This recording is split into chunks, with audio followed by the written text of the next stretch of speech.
विज्ञान का तीसरा पाठ बल तथा दाब के बारे में जानकारी प्राप्त करेंगे।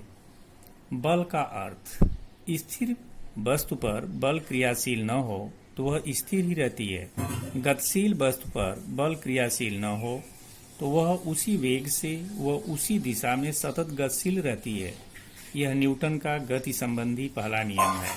अर्थात बल वह बाह्य कारण है जो किसी वस्तु पर लगने के बाद उसकी अवस्था बदल देता है या बदलने का प्रयास करता है।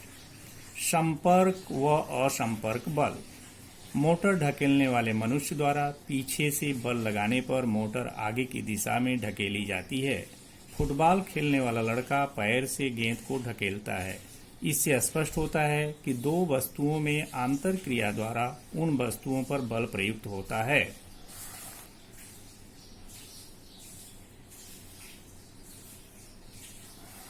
चुंबक के ध्रुवों की ओर लोहे की आलपीनें चुंबकीय बल के कारण आकर्षित होती हैं और चिपकती हैं।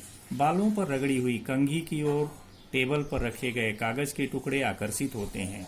कंघी पर स्थिर विद्युत आवेश होने के कारण एवं टुकड़ों पर प्रेरित विद्युत आवेश होने के कारण कंघी और टुकड़ों में स्थिर विद्युत बल प्रयुक्त होता है और कागज के टुकड़े कंघी पर चिपकते हैं।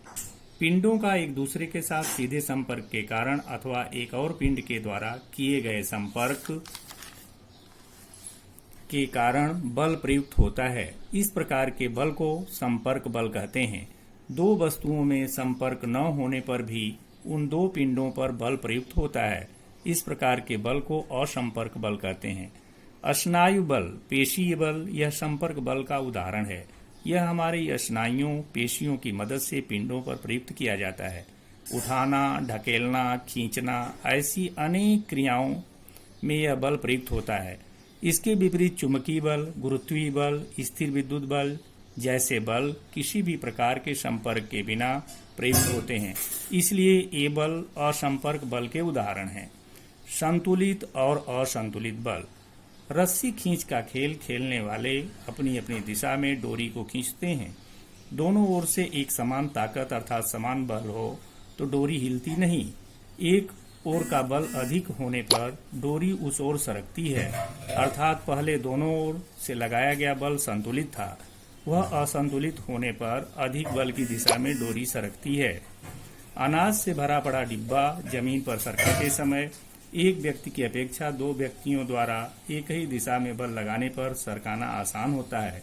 इससे स्पष्ट होता है कि अ नंबर किसी वस्तु पर एक ही दिशा में अनेक बल लगाने पर उनके योगफल के बराबर उस वस्तु पर बल प्रयुक्त होता है। आ नंबर यदि दो बल एक ही वस्तु पर परस्पर विपरीत दिशा में लगाए जाएं तो उनके अंतर के बराबर बल उस पर प्रयुक्त होता है। ई नंबर बल यह परिमाण तथा दिशा द्वारा व्यक्त किया जाता है, इसलिए बल एक सदिश राशि है। दाब, प्रेशर। दो पहिए एवं चार पहिए वाली गाड़ियों के टायर में हवा भरने वाले यंत्र के ऊपर दाब दर्शाने वाली चकती होती है अथवा डिजिटल मीटर पर दाब के आंकड़े दिखते हैं। यंत्र के द्वारा एक विशिष्ट अंक तक टायर में दाब बढ़ाया जाता है। साइकिल के टायर में हाथ पंप की सहायता से हवा भरते समय बल लगाना पड़ता है। बल लगाकर हवा का दाब बढ़ाकर वह टायर में भरी जाती है। बल और दाब में कुछ संबंध हैं, इसलिए इकाई क्षेत्रफल पर लंबवत दिशा में प्रयुक्त होने वाले बल को दाब कहते हैं। दाब बराबर बल बटे जिस पर बल प्रयुक्त किया गया वह क्षेत्रफल। दाब की इकाई। यशाई प्रणाली में बल की इकाई न्यूटन है। क्षेत्रफल की इकाई वर्ग मीटर है, इसलिए दाब की इकाई न्यूटन प्रति वर्ग मीटर है। इसे ही पास्कल कहते हैं। मौसम विज्ञान में दाब की इकाई बार है। एक बार बराबर 10⁵ पास्कल। दाब यह अदिश राशि है। क्षेत्रफल में वृद्धि होने पर उसी बल का दाब कम होता है और क्षेत्रफल कम होने पर उसी बल के दाब में वृद्धि होती है।